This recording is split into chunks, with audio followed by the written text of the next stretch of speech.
Hello everyone, my name is Brex10, and welcome to my Monster Hunter Wilds Large Monster tier list. I don't know what else to say, but like that, you understand it. You know what we're doing here. Anyway, Lagiacrest is on this list already, even though he's not in the game yet, so I won't be rating him because I can't judge how he is in this game specifically.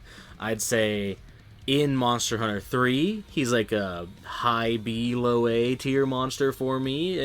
He's A tier in water, B tier on land. Actually, no, A tier in water, C tier on land. In Generations, I'd say he's like low B on land. But I'm not going to be putting him on the list because he's not in Wilds yet. So, let's just ignore that for now. I am a little sad that he's coming back without water combat, though. I was really hoping that the reason we hadn't already gotten him was because they were waiting to bring back water combat, but seems to not be the case, unfortunately. Anyway, Chatacabra, starter monster. A lot of people seem to really freaking love him, and I think he's cool. He's cute, he's got this goofy tongue thing, he's a decent fight. I like his armor. I don't have any complaints with him necessarily, but a lot of people are treating him like he's the best starter monster we've ever gotten, and I do not feel that way. He's like a solid, high C, low B, I would say. High C, low B. I'm gonna put him in B tier.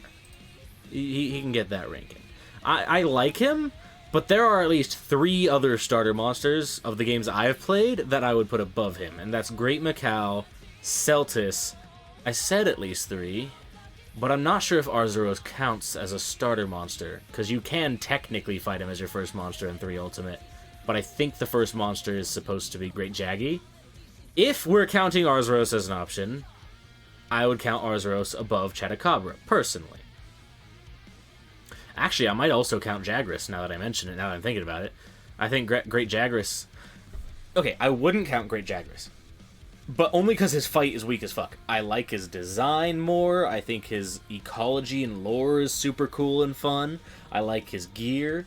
The only thing he has is that his fight basically doesn't fucking exist. He rolls over and dies in an instant. If he had more of a fight, I would probably put him above Chatacabra, but Chatacabra puts up more of a fight than him, which is not saying much.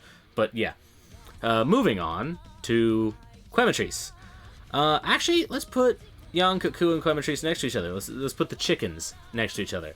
I've started doing a thing where every time I'm fighting one of these monsters, I'm using the chicken decapitator. Or, as the final level of it in this game is called, the rooster decapitator, because it's just fun. I like using greatsword. It's kind of ironic that I'm fighting them with that, though it's also kind of ironic that they're both fire monsters, so they're not weak to fire, and I'm using a fire weapon to fight them.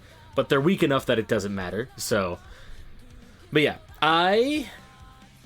I'm just going to rate them together, because I think they land in the same tier. I really, really like both of them quite a lot. I'm probably going to have to adjust this list down the line, because I'm like not sure if I want to put them in A tier. I feel like putting them in A tier is wrong, but at the same time putting them in the same tier as Chatacabra doesn't feel right either. But yeah, I'm going to put them both above Chatacabra for now. I love both of them. I think Yankuku's great. I've used his greatsword so many times. Back when I was playing Generations, I used his greatsword for most of, like, both ranks that I could have access to it, I think. And I loved it. Love him, love his goofy-ass fight, his character, his whole personality, because he does have a personality, and I love that. And I think, as far as chicken monsters go, despite being less of a bird and not having wings, somehow Quematrice is more of a chicken monster than Yankuku was. He looks even more like a chicken. Well, specifically a rooster, I guess. But still, I love his design, I love his fight. A lot of my favorite monsters are brute wyverns. So I'm gonna have to rank him pretty highly. I enjoy him, his gear, his weapons, his design, his fight, everything about him. I have no complaints. Like, maybe it'd be cool if he was a higher tier monster, so he would have a better fight, but I don't care that much about that. Moving on to Lala Barina, though, the fight is a big element of this monster. Because when I saw Lala Barina in the trailer, that whatever she saw in, maybe I just saw it on Twitter, because I was mostly trying to avoid trailers, but I did see it before the game came out. I was like, that looks fucking awesome, and is in high contender to become my new favorite Temnoceran monster.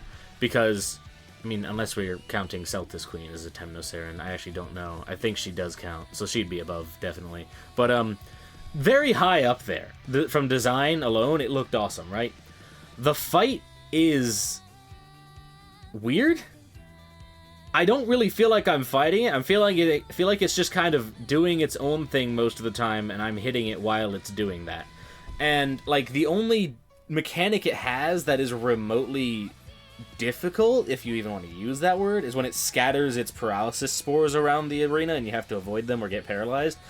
That's the only thing in its kit that's, like, remotely annoying, and, like, it doesn't really even feel all that skill-based. It's just, like, you gotta position yourself lucky enough and hope you don't get knocked into it or something. It's, like, it's weird. I feel like the fight, they severely dropped the ball on the fight for Lala Barina, and I would be excited to see, like, a... I don't know. They're not going to do an Arch-Tempered. I know that's not going to happen. But, like, I would like to see a subspecies or a variant or a event quest or something that tunes up the moveset a lot to make it better. I think a variant with some different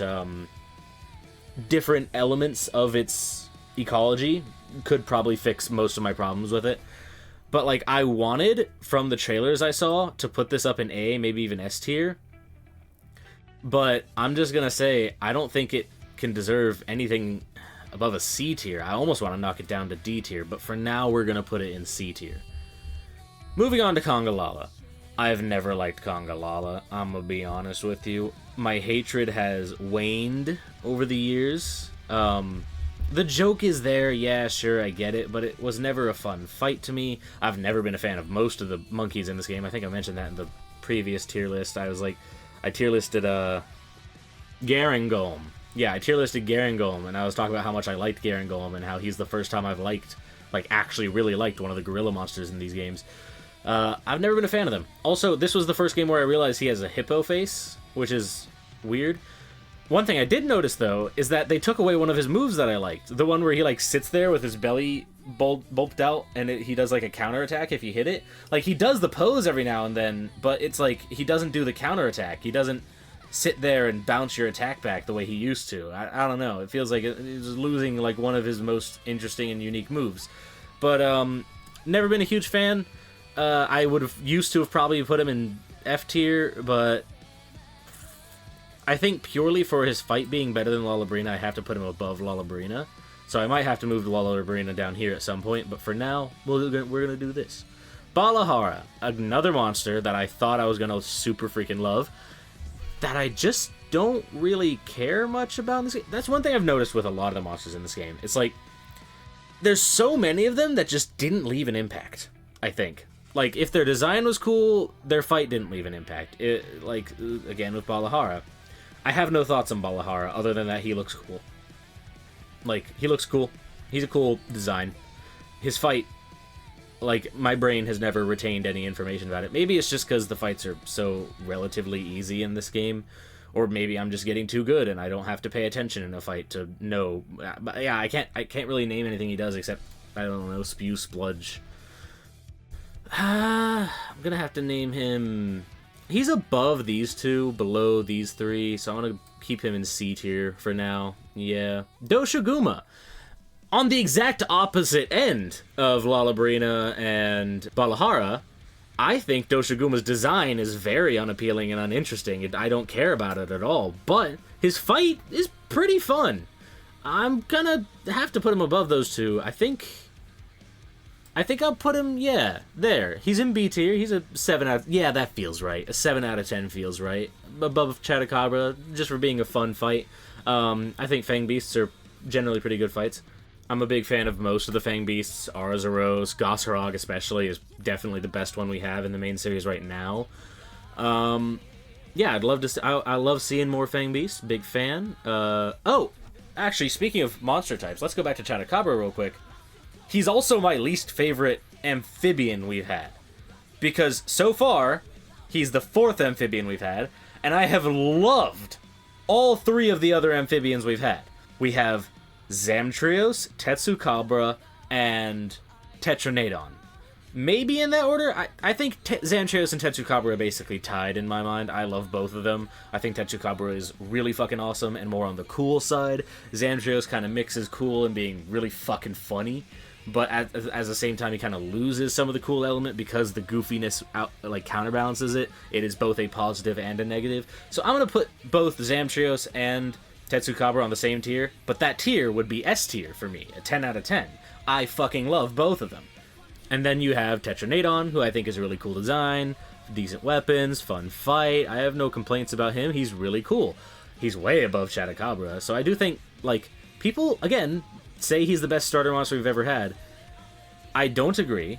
I also think he's the worst amphibian we've ever had. That's, of course, not saying much. All of the amphibians we've had have been great. He's just kind of meh compared to them. Rompopolo. Again, back to the problem I had with Balahara and Lala Barina. I look at him. I think his design, super fucking awesome. Concept, super fucking awesome, right? His fight just kind of feels off to me. Also, I could... Again, so, chicken monster, right? Not a bird wyvern. It's a brute wyvern, right? And you might think, well, bird wyverns have wings. No, Great Jaggy, and those three... There are bird wyverns that we've had in the past that were not... That basically had the brute wyvern skeleton, right? You have Great Jaggy, Great Roggy, Great Baggy. I think there are others. Oh, yeah. Again, Great Macau. A fantastic one. He's a bird wyvern, but he has essentially the brute wyvern skeleton. I wasn't confused on that with Quematrice. I was immediately aware that he was a brute wyvern. But for some reason, I thought for certain Rompopolo was a bird wyvern. I thought he was like a high-tier bird wyvern. I was like, wow, Quematrice is the weakest brute wyvern we've ever had. And he is a brute wyvern. And wow, Rompopolo is like a pretty decently strong bird wyvern. That's kind of cool. It's kind of cool seeing a bird wyvern get a little higher up there in the tiers. He's not a bird wyvern. He's also a brute wyvern. But he don't feel brute at all. Like, his moveset isn't a brutish one. It don't feel quite right to me. In my mind, I would have classified him as a bird wyvern, but yeah. Again, super cool design, cool armor, love all that stuff. The fight, not really all that much special. Like, it's not annoying, it's not super engaging. He has some cool moves, but, like, it's just kind of meh. I feel like design alone carries him above Doshaguma for me, even though his fight is worse than Doshaguma's. But his fight isn't as nothing or as bad as Balahara and Lala Barina. So, yeah, I'm gonna put him in B tier too. Nerscylla! I was actually really excited when I saw that Gypceros was in the demo.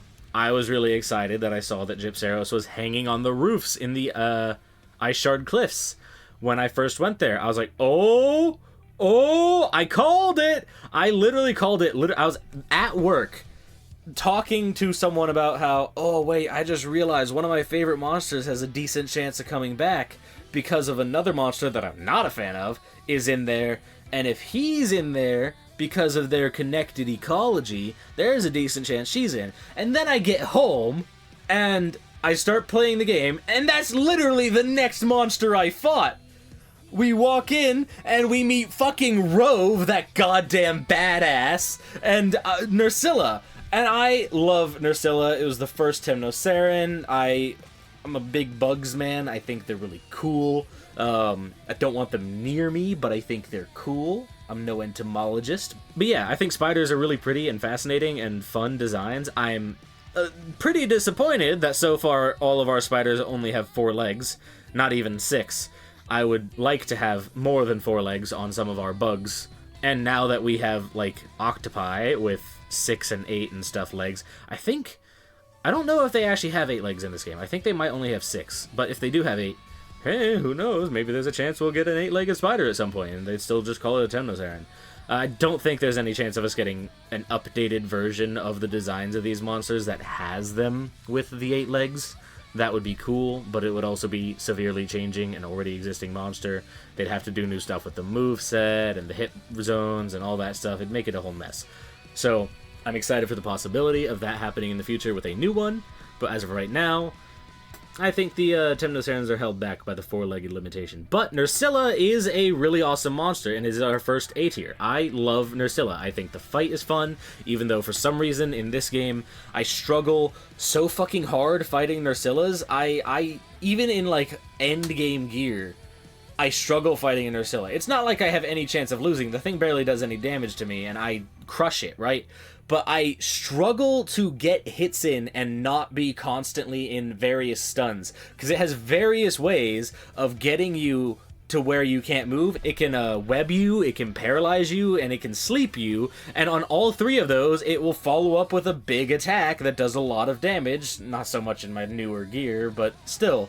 And I struggle so much while fighting Nerscylla in Wilds for some reason. I did not have this problem in the old games. Like, I don't struggle this much with any of the other monsters, and I don't know what's up with that. But yeah, I love Nerscylla. I do think... So a friend of mine saw the armor for Nerscylla after seeing Nerscylla and was kind of disappointed, and I had to explain to him, oh, if you knock off the Gypceros hide, it'll make more sense. I've fought like 8 of these in Wilds now. Can you just not knock off the Gypceros hide? And it also looks like they've kind of toned down the coloring of the Nerscylla's hide as well. It's not as, like, shiny and cleanly white as it used to be. It's more of, like, a grayish blue. So it doesn't match it, like, matches the armor even less. And I feel like that aspect has been lost. I would still love to see a variant of Nerscylla that's, like, this super fast, aggressive version of Nerscylla that doesn't have a hide. It's like a normal Nerscylla, but it just doesn't have the Gypceros hide.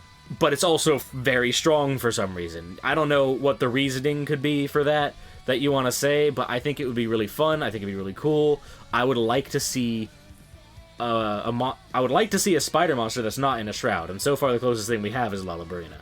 Because both of the other spider monsters we've had are in gowns. They're in dresses, shrouds, whatever you want to call them. On that topic, though, moving on to Gypceros. Again, and I'm pretty sure I mentioned this in my previous monster tier list back in Rise Sunbreak, and I used to fucking hate this guy. He used to be, like, constantly switching back and forth with Kezu for last place, as in my most hated monster. There are very few monsters for me that drop below a 5. Because below a 5 is where I'm starting to say I actually dislike this monster. There are very few monsters in the series that I actually dislike. Kezu and Gypceros were 2 of them. He has this fun gimmick, but it's never been implemented right, even though it feels like it should have been implemented right in this game with the whole open world thing. It's still so obvious that the quest hasn't ended when he fakes his death. So it doesn't work. I would love to see it implemented in a way where it's not obvious, where you're not sitting there like, but the quest hasn't ended, and this was the only monster I was hunting, so it can't be dead. It's a cool idea, horribly executed. He used to be like a 1 or a 2 for me. He's been raised up a lot in this game. He has some cool new moves. He's a lot less annoying, and by that I mean he's less challenging, I guess. So I'm gonna say, if this was the version I was first introduced to, I wouldn't actively dislike him. He would be a 5. Possibly a 6. I don't know, but I'm gonna put him in a 5. I want to put him in an F, just because of so many years of hating his guts, but he has improved, and I gotta give him credit for that. So I don't know that I can put him down in a 4. But you know who I can put down in a 4? Hirabami is just a big fat nothing for me. The tail is cool. I have absolutely nothing else to say about Hirabami. Moving on to Ajarakan. Again, I've never been a huge fan of gorilla monsters in this game, but I think this one's kind of cool. The design isn't that interesting. The weapons and armor, not that great. But the fight's pretty fun. I gotta give him that. I'm gonna say he's below Rompopolo for me, yeah. I want to put Rompopolo higher, just because I love his design so much. But again, his fight's just kind of nothing to me. I don't feel anything. Blangonga. He looks like he's lost muscle between, and just general size, between the previous games and this one. But his fight's still basically what it's always been, minus the giant fucking snowballs he used to throw at you, and also just the snowballed mechanic. Now they freeze up your legs and you're stuck in place and blah blah. I want to bring back the goofy snowballs! Bring back the goofy snowballs! Come on! Bring them back! I don't like that they're gotten rid of. I didn't like it not being there when I was fighting Legambi and Rise, and I don't like it not being there when I'm fighting Blangonga in this game. I want it back! But yeah, I've never been a huge fan of the gorillas, but I don't dislike Blangonga. He was always like one of my favorites up until we got Garangolm. My favorites of a class I don't like, but I'd say he's up here. I'm actually gonna yeah, that looks better. Finally on to the true flagship of the entire Monster Hunter series, Rathian, my beloved. I'm sorry, step aside, Rathalos. She's mine. I love her. Her fights are great. Her armor carried me quite a bit back in my first ever Monster Hunter game. She's just, if I ever want to just have some casual fun fighting a monster I love in a Monster Hunter game, I'm going into a Rathian quest. I love the design. I love the ecology between Rathian and Rathalos. I like the armor a lot, minus the fucking waist piece for the women, because I'm not really a fan of the massive, poofy battle skirts. But yeah, I'm a big fan of Rathian. I think she's really good, and I'm gonna be... Yeah, I think she's an A tier. I say 8 out of 10. Yeah, she's an 8 out of 10 for me. Maybe a 9, bordering on a 9, but yeah, an 8 out of 10. Nerscylla's a little lower than her. Quite a bit lower than her, actually, now that I think about it.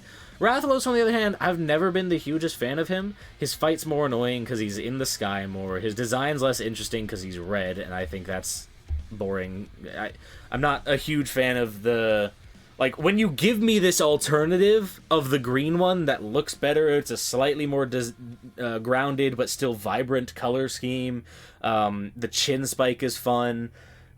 And then you just make it... Oh, red, it's the cool color. Let's make it the cool color.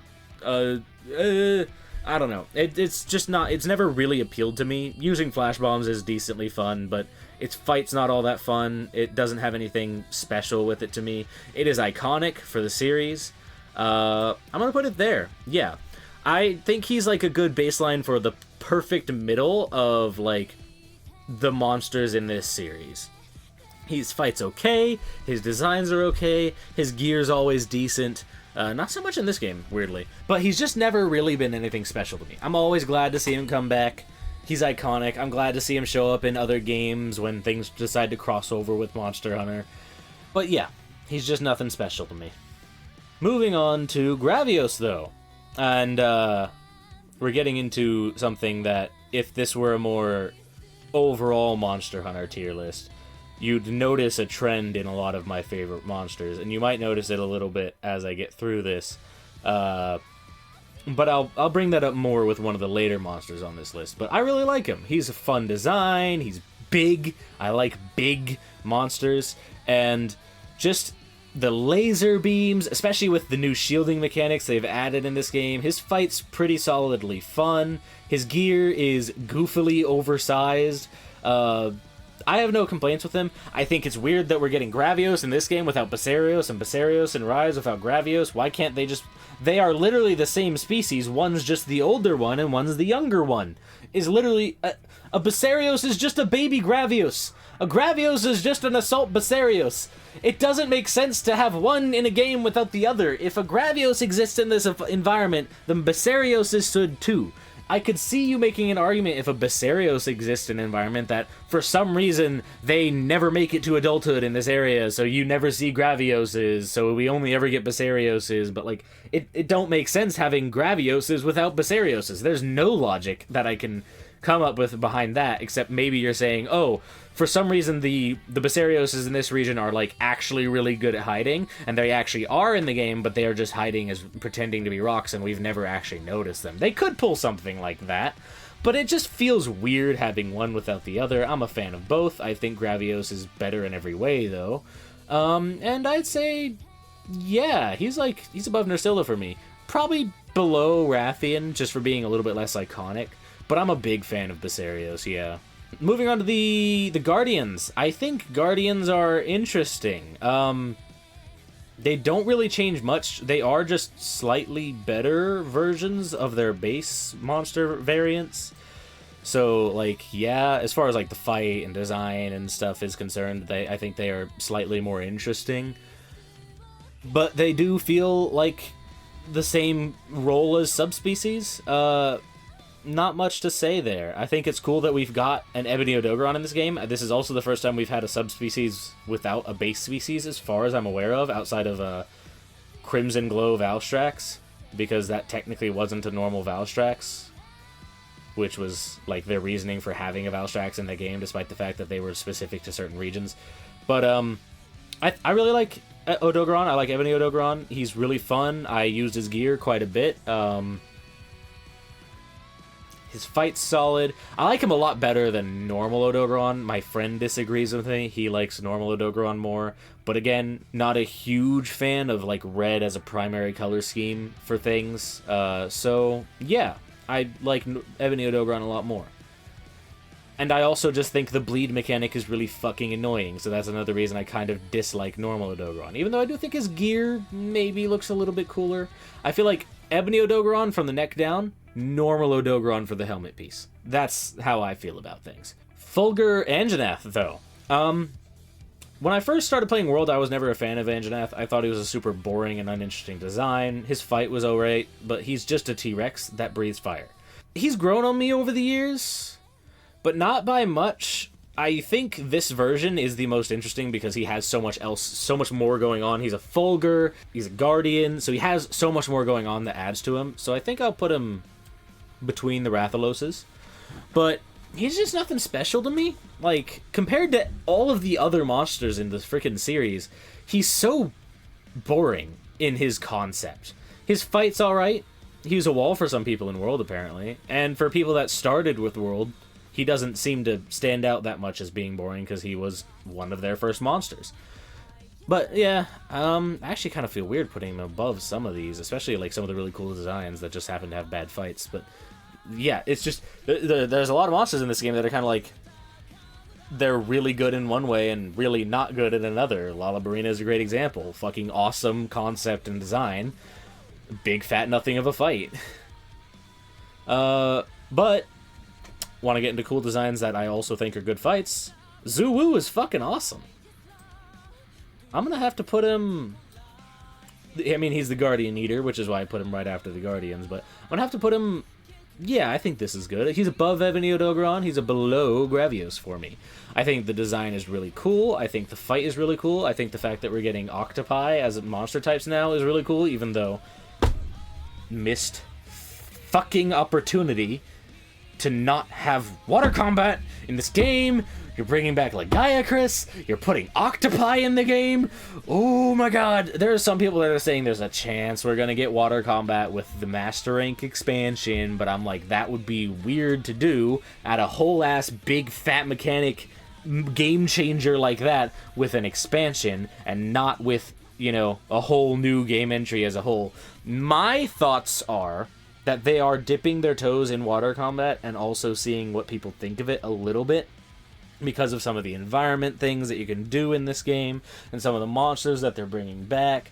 I do think they're dipping their toes into that, but I don't think we're going to see it anytime soon. I don't think it's going to be in the next game. I think it's going to be in the game after that. So the next game will be the secondary team game. Now, they do like to get more experimental there, so there's a chance we get it back there for that reason, but I think after they're done with Wilds, in fact, probably already working on it now, they're already probably working on the next mainline game, the debut entry of the 7th generation, I think that will be when water combat gets brought back.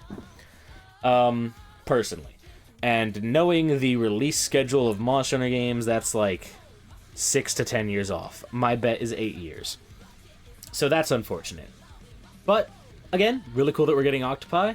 I do think Zubu's design is one of those ones that, like, feels unnatural in a way that doesn't seem like it fits the world of Monster Hunter all that much. Like, if you were to show me this creature and ask me what series I thought it was from before I played Wilds, I never would have said Monster Hunter. I'd have been like, there's no way that fucking Venom octopus-looking thing would ever be in Monster Hunter. That's not realistic. It's got fucking 3 mouths. It's got a mouth under its fucking tentacles. It's got a mouth on the top of its head, and it's also got a mouth on the front. What the fuck is that? Like, this all-devouring eldritch beast does not fit in Monster Hunter at all. It's an awesome design and a really fun fight, and I really like his weapons and gear.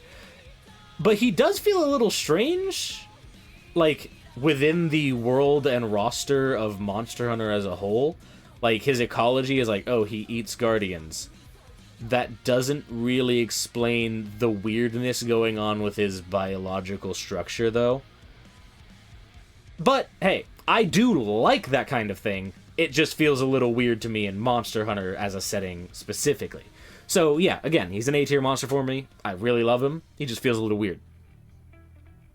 Going on to Mizutsune, though, I am fucking infuriated. And I knew it wasn't going to happen when I saw our ice map was the Ice Shard Cliffs, because there's no fucking way Gammoth is going to fit on the Ice Shard Cliffs. It's just a bunch of cramped-ass tunnels. There's no big areas.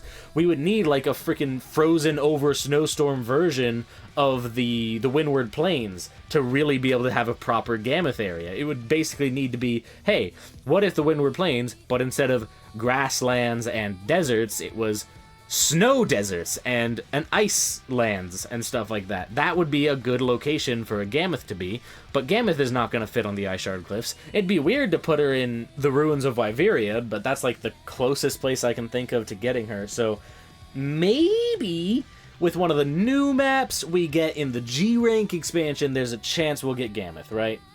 But I am still fucking pissed that we didn't get fucking Gammoth. She's my favorite of the Fated Four, and there was a pattern going on. Back in Iceborne, we got Glavenus. And then in Rise, we got Mizutsune. And then in Sunbreak, we got Astalos. Well, that's 3 out of 4. That's a pattern. In the next freaking entry, we should get Gammoth, right? Right? Right? Fucking apparently not. I feel robbed! This feels worse. Okay, I felt this way, a very similar way, to a much less intense extent, when I saw that there was a fucking baby Chatacabra in Rise, but there's no Chatacabra.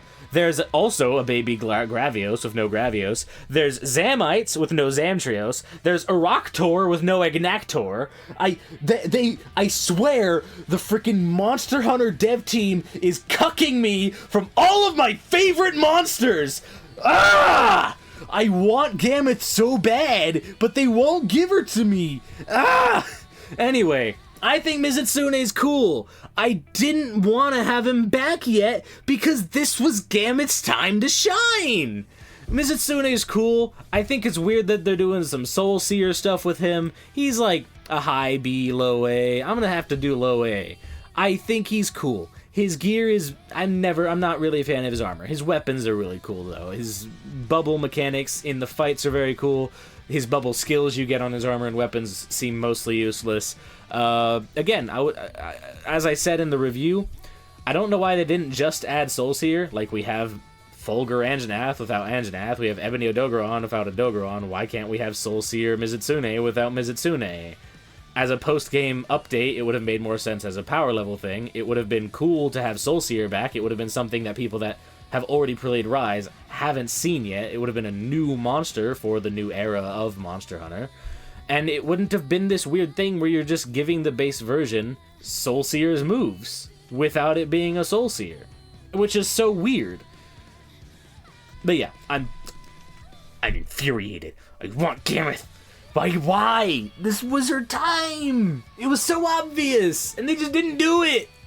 Like, I swear to God, they keep doing these things that are like, they get my hopes up for one of my favorite monsters to return, and then they don't return. Like how when I was looking into Monster Hunter Rise, there were so many things about it that looked like a love letter to the 3rd generation, to Monster Hunter 3, my first game. They brought back 2 of the maps from Monster Hunter 3, they brought back Great Roggy, and so many other things that were, like, started back in 3. The whole vibe of the area with this, like, village that you were living in instead of a more bigger city or an outpost. It was like an actual village. I was expecting to get Giganox. But no! We got fucking Kezu. one of my most hated monsters in the entire series, and he wasn't made any better in that game. It feels like I'm being targeted. Like they are specifically putting things in the game to get my hopes up for one of my favorite monsters, and then going, ha ha, you thought, when they don't put them in! What the fuck? Ah! Especially with the fact that they ungendered the armors. I could actually, like, play a girl and use the male Gammoth armor set, which I think looks super awesome. Or if they had announced that Gammoth was in the game and they weren't doing the ungendered armor, it's like, well, wow, I know I'm playing a guy because I want to use that armor. I couldn't back in Generations because I played as a girl in that game. If you want more information on that, I talked about it in my review. But anyway, yeah, I'm going to rant over. I'm going to have to put it there. I have to calm down. I need to move on. I'm pissed, but I need to move on. Arkveld, the flagship, quote-unquote, of Monster Hunter Wilds. I say quote-unquote. It actually is the flagship, but as we'll get down into this list, there's one other monster that feels more like a flagship to me. Maybe that's just because the demo fucked up my perception, though. I'm going to take Guardian Arkveld and normal Arkveld as a pod, because I'm going to be real, Guardian Arkveld is just a slightly shiny, inferior version of normal Arkveld. He has less moves, less stuff going on. Cool design, cool lore. The fight's just a weaker, less involved version of the normal Arkveld fight, though, so it just kind of feels redundant. I guess he probably has some Guardian-y Wilkstone stuff going on, but I can't really remember. I only got to fight one. So, Arkveld as a whole, though, really cool fight. I think the chain whips are cool. Back when I was thinking, oh, hey, this is an artificially created monster, I was like, okay, then I can excuse the chain whips. But again, chain whips, similar to Zuwu, to me, feel like this doesn't feel like a naturally occurring creature would have this and stuff, and it feels weird that it's in the game the way it is for Monster Hunter. Now, this could just be Monster Hunter shifting. They're running out of grounded designs, so they're doing more weird, wacky stuff. So, yeah. It's a cool design. I like the fight. It's fun. Really cool. Like the gear, like the weapons, like all of that. Like the normal Arkveld stuff. Way better than the Guardian Arkveld stuff. But yeah. I'd say he's a pretty freaking solid monster. He's above Mizutsune for me. He's above Nerscylla. He's above Ebony Odogron. He's above Zuwu. Ooh, now we're getting difficult. Like, I want to put him above Gravios. Yeah. And then we can drop this down here. Yeah. Those two. Gore Magala! People who know me might know Gore Magala was, like, my absolute favorite monster for a long time. But it's also more of a thing of where, like, I just say he's my favorite because I can't pick a favorite. But over the years, I feel like that love has waned into the background. But now I'm having an even harder time picking a favorite because I don't even know who to say my favorite is now if it's not him. So he still just kind of holds the role because it's easy. I really like him. I absolutely fucking adore his weapons. I wish his armor looked a little different. I'm a little disappointed in the way his armor looks. Just not as good as I was... Like, when I saw him and his lore and his fight and his weapons, I was like, oh, that's all super fucking awesome. And then I look at the armor and, like, it's not bad, but relatively, I feel like it's being outshined because it's not bad. But the way I feel about it is underwhelmed. And I feel like I shouldn't feel so underwhelmed by it, but it's just because it is being outshined by the weapons and the monster itself. But yeah, I absolutely fucking love Gore Magala. He is probably, yeah, I'd say he fits as the first S tier in this list, yeah. But I will say it is pretty much all S tiers from here. As the reason I saved these guys for last, I think all four of the Apexes are amazing. And of course, Zoh Shia, the equal dragon weapon. They finally did something with that concept, even if I don't like it as much as the original cyborg dragon design, which I thought was really cool. I do think it is a really fucking cool design. This whole angel, Satan, fallen angel, Lucifer monster thing that he's got going on. He's an artificial creation. He's an amalgamation of the black dragons and a few other elder dragons. He's got so much cool shit going on. His fight, now that they've actually given us a high rank version, really freaking solid, really cool, really fun.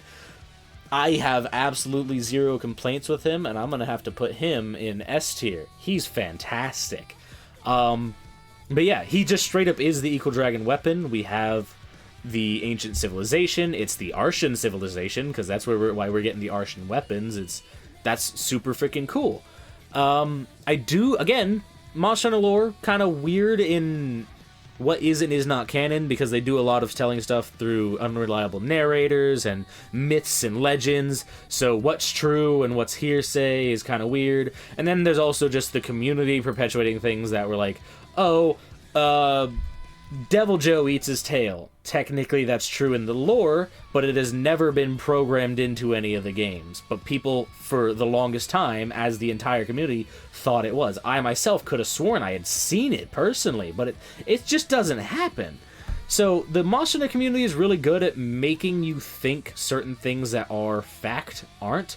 Like, yeah, it's a fact that Fatalis armor is kind of weird and it does something strange to the user, but the idea that it regrows and takes over the hunter and turns them into another Fatalis is kind of a unsubstantiated hyperbole exaggeration version someone made up of reading it and taking that to the farthest illogical extreme they could think up, being like, that sounds fucking awesome, I'm gonna make that my headcanon and tell other people that that's the case, and now everyone else thinks that's the case, because that's just what the community believes, even though the actual definitions I don't remember exactly, but I think it's just something like, it makes them more aggressive, and it feels like the armor still has a heartbeat or something like that.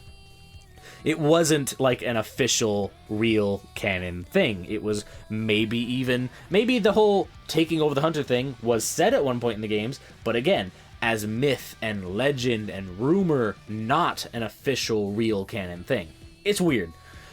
But yeah, I think it's super cool, finally getting to see them do something with the Equal Dragon weapon concept. Certain annoying members of the community can shut up about how they'll never do anything with the concept. But yeah, love them. Absolutely love them. Struggling with this a little bit, but yeah, I think I'm happy with that.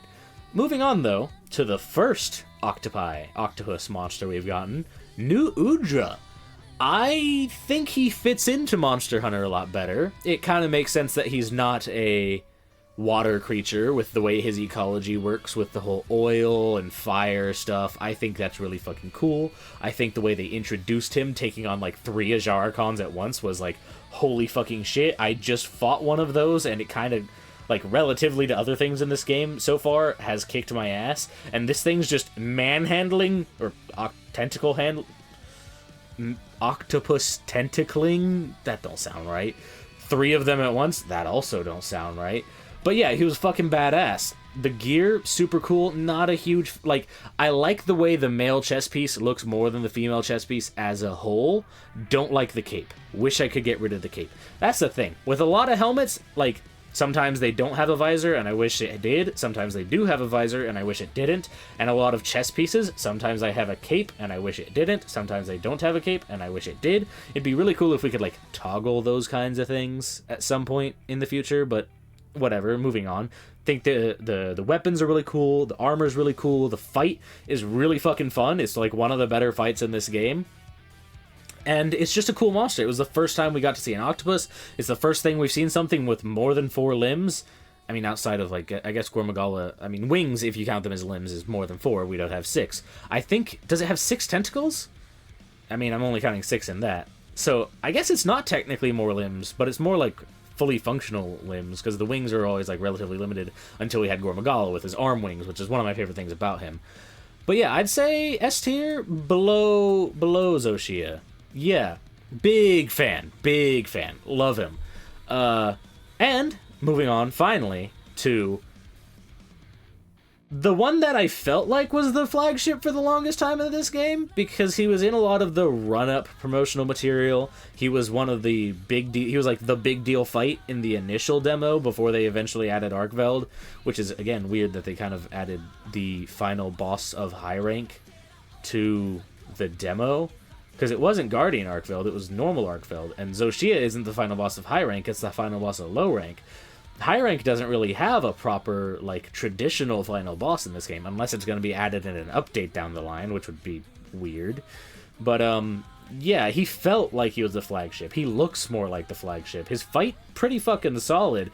Again, this is one of those monsters that when I was thinking about it, like, in the past few months, I was like, why do I feel nothing? Why do I feel nothing for Rey Dau relative to everything else in this list? When I look at the design, when I'm fighting him, when, like, everything about him screams a monster I would love. The whole railgun thing, like, he's a little bit over-designed, but it's not that he's, like, straight up doesn't fit in. He's just, like, one of those things where he feels like bordering on Elder Dragon with how much his power has. But then again, we have things like Zinogre, which are similar. But yeah, I really like him. For some reason, I can't get myself to be hyped about him, but yeah, I really fucking like him. He's a solid S tier. He's probably the lowest S tier on this list for me, but he's pretty cool. Again, if you were to ask me, who do I like more, Rathian or Rey Dau? I'd probably say Rathian. But if you were to ask me, who do I think is a cooler, more interesting design, I'd probably say Rey Dau. Who do I think is a more engaging fight? Again, more fun fight, Rathian. More engaging fight, Rey Dau. So I'm like, I don't know where the fuck to put him. I'm gonna have to... My heart says below Rathian. My mind says S tier. I don't know what to do with that. I'm just gonna put him in S tier, but keep in mind what I've said. Now moving on to the final two, and getting into what I was trying to say a bit earlier when we got to Gravios. I have noticed a trend with a lot of my favorite monsters in these games. I kind of like Zormagdros. He's not one of my favorites, but I think he's really cool. Dalamadur is one of my favorites. Gogmazios is one of my favorites. He's the largest actually flying monster we've ever had. He's really fucking cool for that. Lao Shang Lung's lore is interesting, even if his fight is kind of fucking boring. Gammoth, I adore Gammoth, as you kind of heard earlier. She's my favorite of the Fated Four. And basically what I'm trying to get at is, there is one thing you can do to a monster that will almost instantly make me like it, and the reason is because I like them big.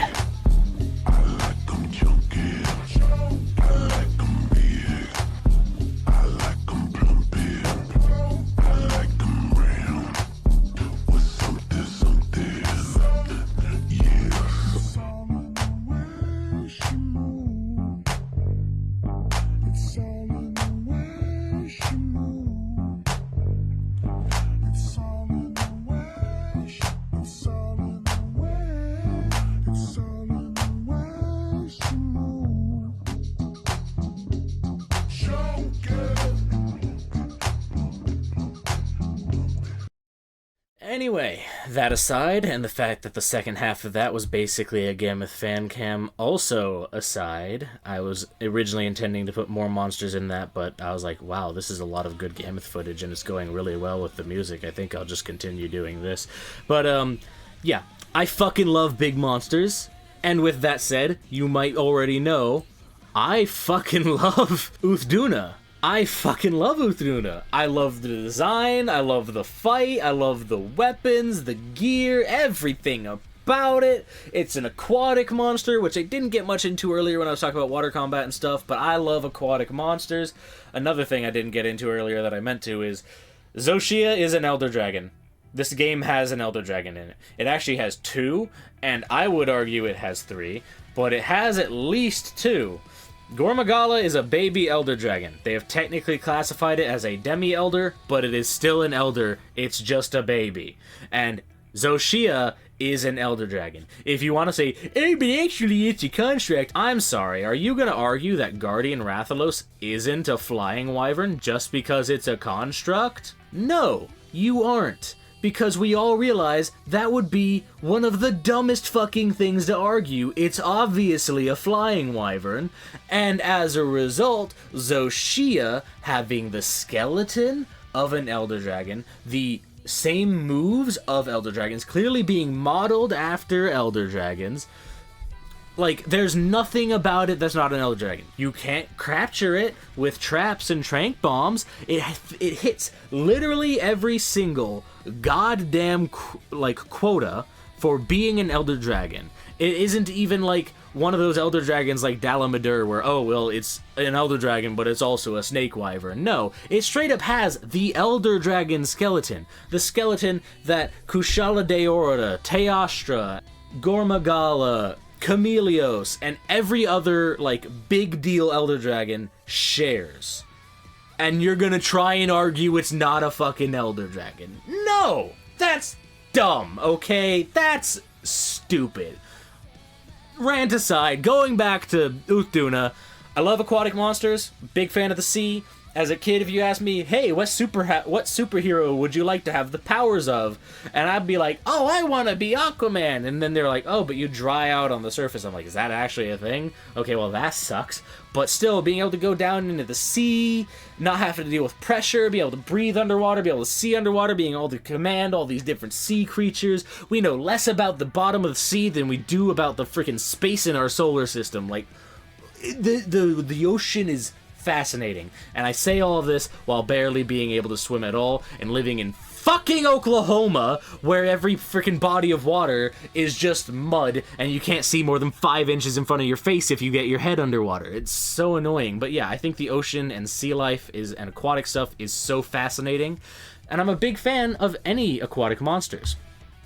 And water combat, this is definitely part of my bias to water combat, especially Monster Hunter 3 Ultimate was my first monster in the game. Water combat was where I started, and I don't think it was that bad. Yeah, it could definitely be improved in a lot of ways, and I would love to see them try. If you want to be like, oh, they shouldn't bring water combat back because it was bad.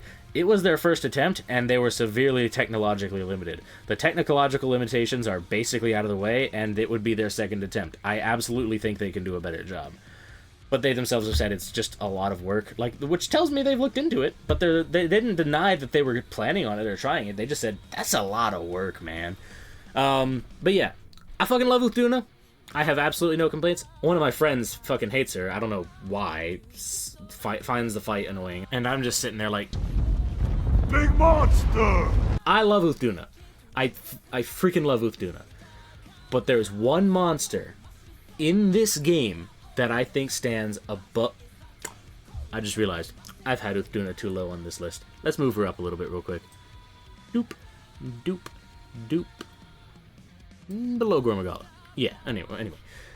I think the best new monster we've gotten in this game is Jin Dahaad. I think it is the best Leviathan we have ever had. I think the fact that it's metal pipes it's got on itself, based after like a church pipes organ thing going on, that it uses as like this weird chilling apparatus around its body to freeze the air around it, is really cool. And as I was saying a little bit earlier when I was talking about Zoh Shia being an Elder Dragon and Gore Magala being an Elder Dragon, so there's at least 2, and there's one more that I think probably should classify. I think Jin Dahaad does.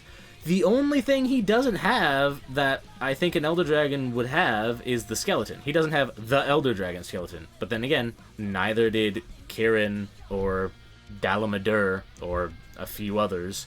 So that's not necessarily a requirement. He's big. He's powerful. He has a very large elemental power that can basically control the climate around it. It is integrated into the environment more than it has been a detriment to the environment, which is, like, I think one of the things that separates it from an Elder Dragon, because a lot of Elder Dragons are, like, calamitous when they show up, because they are also kind of a detriment to the environment around them because of how powerful they are. That's the one thing it doesn't have going on, I think.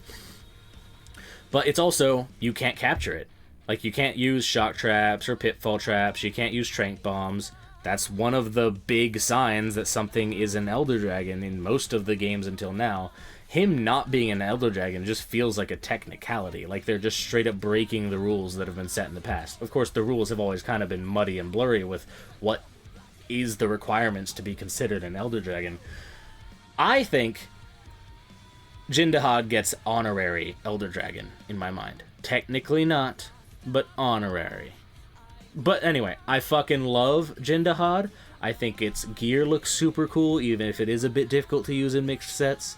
I think its weapons, its armor, its fight, its design, the environment, the flow, like, I don't even, like, I'm blanking on what to say to praise about this monster in a similar way that I was blanking on what to say to praise about Uth Duna and other monsters I really, really fucking like, because it's just everything. It is a perfect fucking design. I have absolutely nothing I can complain about.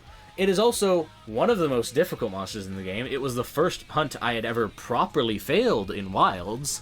It was the first thing that had it had technically 3-carded me. Yeah, it was the first thing that had 3-carded me, and then I had to go on a second attempt, and I beat it on that attempt. But yeah, I fucking love Jin Dahaad. Absolutely my favorite new monster. My favorite monster in the game roster might still be Gore Magala or Uth Duna. Maybe? I don't know. It's kind of weird.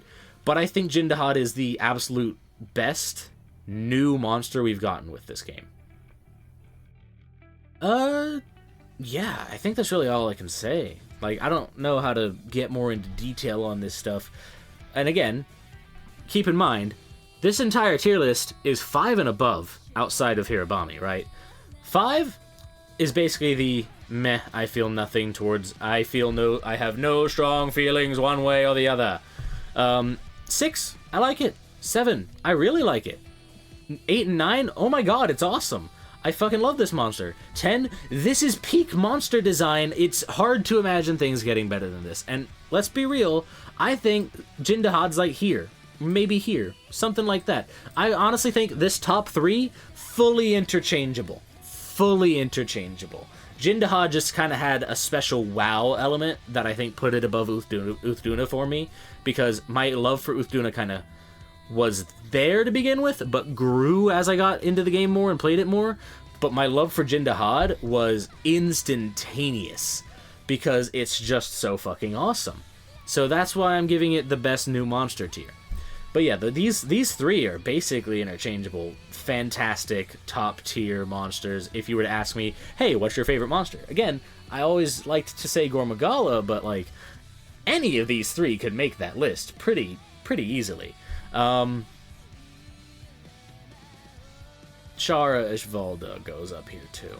I fucking adore Shara Ishvalda. Anyway, that's beside the point. I'm getting off topic. Yeah, I don't know how to say much more. That's the list. I thought I was going to be adjusting this a lot, but, like, I'm looking at this and, like, I don't know what I would adjust, really.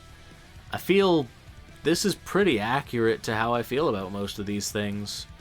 I do feel one thing is off here. Yeah. Lala Barina's design carries her up a bit higher than these 2, because her design is so much cooler. Her fight's disappointing, it's a letdown, but I mean, Chatacabra has a slightly better fight. Balahara's fight is a big fat nothing to me, so it being slightly down, I think it's slightly below them on the fight, way above them on the design. If we were ranking just by the looks and ecologies of these monsters, I'm gonna be real, Lala Barina would be like up here. But if we're factoring in the fight, it's gotta go down here. But yeah, with that done, that's not the end of the video. I have one quick little thing to do left. I'm going to try to ramble way less with this one and just get it out of the way. One day down the line, when I've played all of the Monster Hunter games and a bunch of Monster Hunter likes, I would like to do a Monster Hunter games tier list. But for now, I would like to get a tier list of the games I have played out of the way real quick so people can know where I stand on this. I haven't played enough of these games. A lot of them I don't even recognize. I will say some of them, like Online and Explore and Dynamic Hunting and whatever that one... There's a few Monster Hunter mobile games that were like exclusive to Japan or just never really even came out. There's a lot of these I would like to see make it to the West or come back from death. I think this one is Mesoporter Reclamation. I've seen a trailer for it. It seemed interesting. I would have liked to have been able to give it a shot, but I'm pretty sure it was Japan.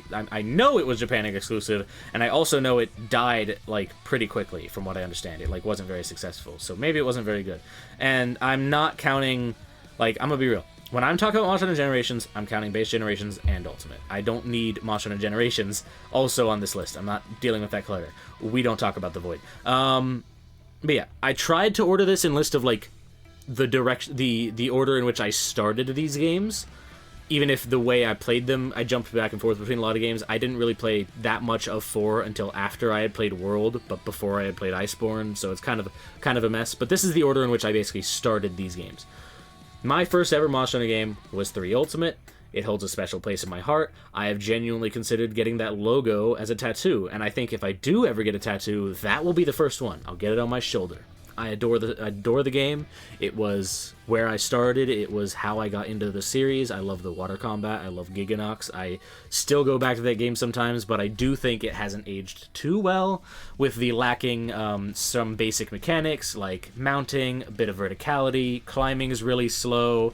You have to individually cook well-done steaks or just do dash juice or energy drinks or whatever they were called, which I never used in any other game outside of that game just because I didn't want to deal with having to cook hundreds upon hundreds upon hundreds upon hundreds of freaking well-done steaks.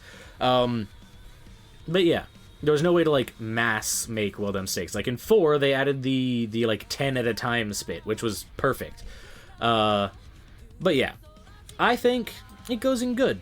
It holds a special place in my heart. In my soul, I want to put it up here because of nostalgia, rose-tinted goggles. It's what got me into the series. But if I'm being a little bit more objective, it's just good. It's fun. I can completely understand new players not being able to go back to it. The only real reason for new players to do that would be to fight some of the monsters that are exclusive to it. To get water combat, fight some monsters that maybe aren't exclusive to it, but hey, now you can fight them underwater, like Plesioth. You can fight a Dire Moralis, you can fight a Gobule. So many different things about that game that you are still worth going back and experiencing, but I would personally love to see a new Monster Hunter game with water combat that brings those things back and updates them. That's my wish, really. I love this game, though. It holds a special place in my heart. Moving on, though, the next game I played was Generations on the 3DS. I didn't get Ultimate until, of course, after the Switch came out, and I don't think I really got that until after World came out, but before Iceborne. But I played a lot of normal Generations, and I think Generations Ultimate is the closest thing to a perfect Monster Hunter game we have. It is the old style. It is, I think, the pinnacle of the old style. Now, you gotta keep in mind, I haven't played a lot of them.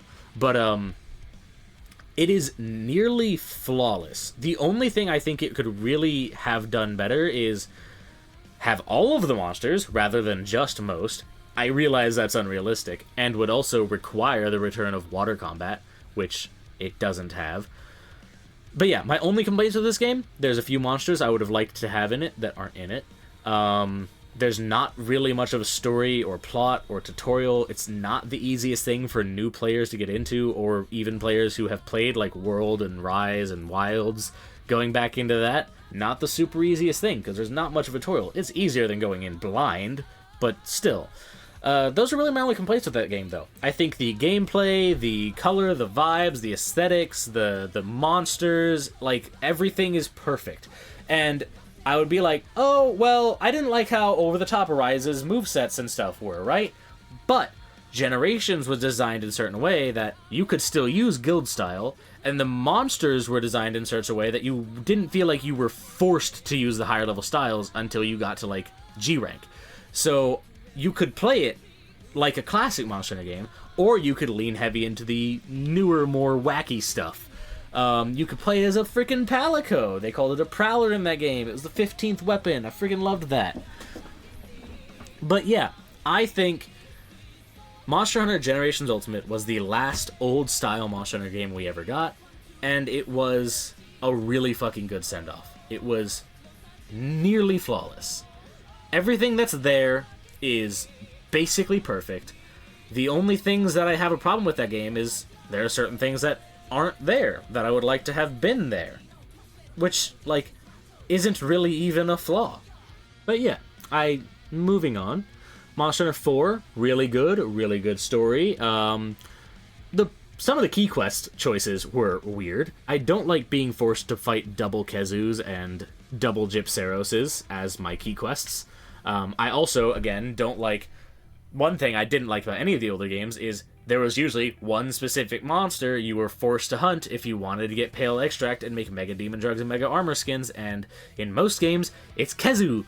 And I hate Kazoo, so that's not fun. In 3 it was alright, because it's Giganox, and I love Giganox, but it's still, you are forced to fight this same monster over and over again, and there's no other way to get it. I love that in World, Wilds, and Rise, there are other ways to get it. Like in Wilds, there's a much larger list of monsters you can hunt for it. It's basically every Guardian monster. In Rise, you can buy Pale Extracts somehow. I can't remember exactly, but you didn't have to hunt for it, so that was nice. But yeah, I think Monster Hunter 4 is really good. It's very close to being in the nearly perfect tier. In fact, I think it probably does go in that list. Man, I don't know. I'm gonna have to put it down here because I want to put it below Generations. But yeah, it's really fucking good. I can't think of any major flaws with it. Oh, I have one major flaw. Online is dead. And these games were still designed in such a way that at least I'm pretty sure the multiplayer quests, the hub quests, do not scale down for a single player. They are scaled for 3 or 4 players, perpetually. So playing G rank, or even really getting through online high rank, without friends to play with, is nearly fucking impossible. In fact, it is, for me, impossible, because I am not gamer enough to do that shit without friends, and it is impossible to get friends. You have to get local ones for 3 Ultimates. You could have gotten online for 4 Ultimate for a while, but they shut down the servers, so now you have to get local ones for that one as well. That's my main problem with those games right now. That's what's keeping it in very good. I can't play the G rank. I still have technically never fought a Gogmazios, because I haven't been able to get that far. Same thing with Dire Morales. I'm almost, like, I love Gogmazios' design. I've seen the fight. I'm almost certain I love him, but I don't know, because I've never gotten that far. I have fought a Dalamadur. That shit was not easy. But, yeah. Monster Hunter 4, fantastic game. I wish it scaled down the hub quests for singular hunters so that it was possible to get through the game. But, it doesn't do that, sadly. Moving on to Monster Hunter World Iceborne. Now, I think this whole new era of Monster Hunter is more flawed than 4 and Generations. But it's like a higher highs, lower lows situation. They're being very experimental. World was their first step into a new era of Monster Hunter, and they did a very fucking good job at it. Like a 9 out of 10 job out of it.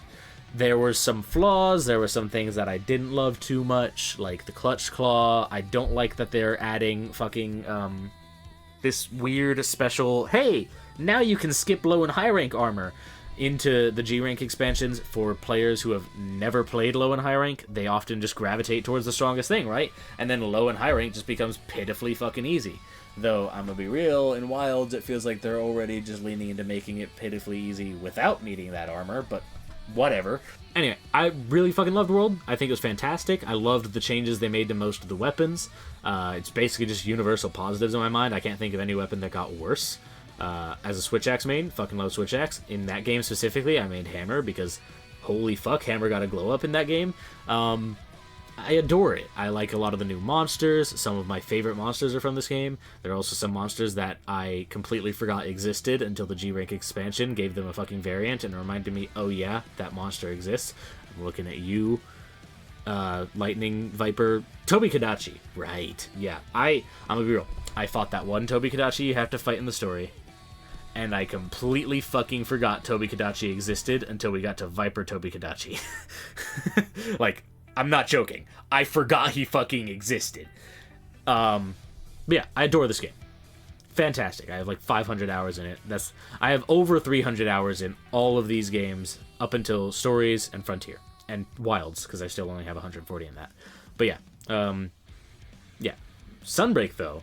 Rise Sunbreak, I think is my least favorite of the 3 new games between World, Rise, and Wilds. Just because it goes so far off in a different direction from what I want from Monster Hunter. It goes very over-the-top Power Rangers, Super Sentai, cartoony, wacky, zany, and I liked that stuff in the old games, but because it felt goofy and it wasn't the whole game, like I liked the Tigrex freaking tank gun and the pizza longsword and things like that, the fish greatsword, but I think it fits. I think stuff like that is cooler when it stands out. But that stuff did not stand out at all in Rise, because the whole fucking thing was goofy and over the top. It's still really fun. I adore the game. I have about 600 hours in that game, I think, maybe more. I adore it. Very good. Very good. More flaws. It's above 3. It's below these two, though. Yeah, I'm going to have to do that. I think Wilds is fantastic. Y'all have already seen in my review. I gave it an 8.5 or 9 out of 10, somewhere on that scale. So yeah, I think, man, it's kind of hard to say. I think story and initial experience, I think Wilds is better. I think overall mechanics, I like World better because you actually have to track monsters and stuff. I like that. This goes further into some design choices that Rise did that I didn't like. So I will put it below World Iceborne for me as of right now. Again, this is base Wilds. Things could change with the Ultimate expansion. I highly doubt we'll be tracking monsters, though.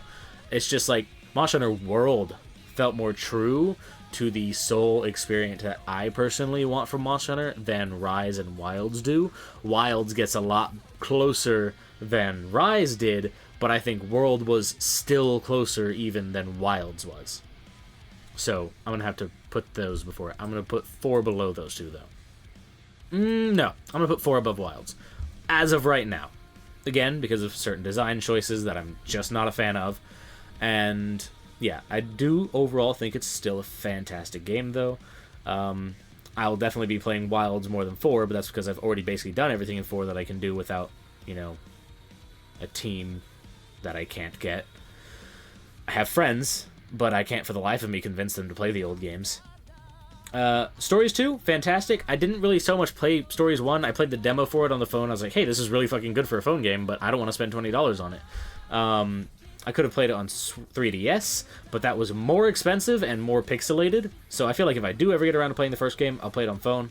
But I haven't played it enough to really give it a ranking. I have a feeling it'd be like a solid good. But I actually think Stories 2 was really fucking good. I think it was really fun. Very good.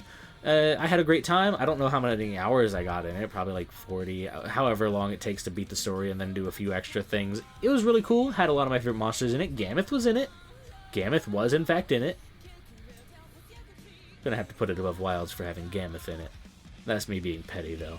Fuck you, Wilds, for cucking me out of some of my favorite monsters. Rise cucked me out of more monsters, but Wilds cucked me out of Gammoth. So, you're not getting forgiven for that, Wilds. Frontier. Now, I feel like I probably should have prepped Frontier in the haven't played enough, but I have downloaded it through that whole revival thing that's going on online, and I've played a little bit, haven't played much, but what I've seen of it and what I have played of it, I really enjoy it. I like a lot of the monsters. I think Abiarugu is just a better design than Glavenus, but I think Glavenus' fight is better. If we could have an Abiarugu with Glavenus' fight, I would fucking adore that. Just get rid of Abiarugu's old fight, get rid of Glavenus' design, combine the two, you have the perfect swordtail monster. In my mind, personally. And I would also like to see certain mechanics that Frontier had brought back. Frontier had different, like, lengths of weapon. It was a little bit goofy to an extent, but you could have, like, shorter long swords and longer great swords and all that stuff. You could have these hammers that were on long sticks, or these hammers that were basically just a brick that you held.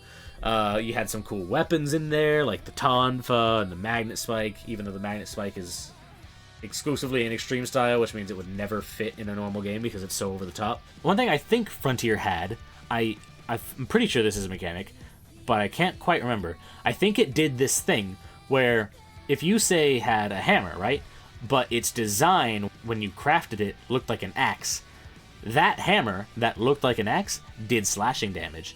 Or maybe you had a greatsword, but it looked like a club. Well, that greatsword did KO damage. That is a mechanic I would love to see brought back. I would like to see the axe-looking hammers be able to cut off tails and do slashing damage. I would like to see blunt, club-looking dual blades KOing the fuck out of monsters. I think that kind of thing would be a really cool mechanic, and it would make more sense with the way certain weapons are designed, where they don't look like a sharp-cutting weapon, but they are mechanically treated like one, or vice versa. So that was a really fucking fun design that Frontier has.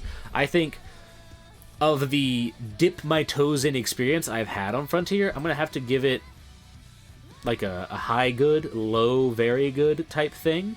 but I can't really say I've played enough of it to have a proper opinion. But yeah, I think this is the list for me of the Monster Hunter games I have already played. I tried to keep that short. Hopefully I can make it shorter in editing. But yeah, back to the original point of this video, the monster tier list. This is it. I fucking love the monsters in this game. I think a lot of the new designs are fantastic. I think they gave us more new bangers in this game than they did in Rise, even though I really, really like some of the new monsters we got in Rise. I also am pretty underwhelmed by some of the ones that were, like, supposed to be the higher, heavier hitter designs. Like, Magnum Hollow is kind of boring to me, but, yeah. Fucking love what they did in this game. Damn you for not giving me Gammoth. Everything else is awesome, though. With that said, there's really nothing more to say other than share your own opinions. Tell me what you think. If you think I'm wrong about a certain monster or I'm missing something, inform me what it is you like or dislike about a monster that I have the opposing opinion on. I'd love to hear your thoughts. I'm open to be given more of a reason to like these monsters. I'm not so open to be given a reason to dislike the monsters I like. I'm pretty certain that I like them, but maybe you can point out something to them I haven't considered that I'll be like, oh, wait, that is weird. I'm not a huge fan of that, but I don't think it's going to really change where they are, in my opinion. But maybe you could make me feel better about certain monsters that I don't feel all that good about. Who knows? With that said, have a good one, guys. Goodbye.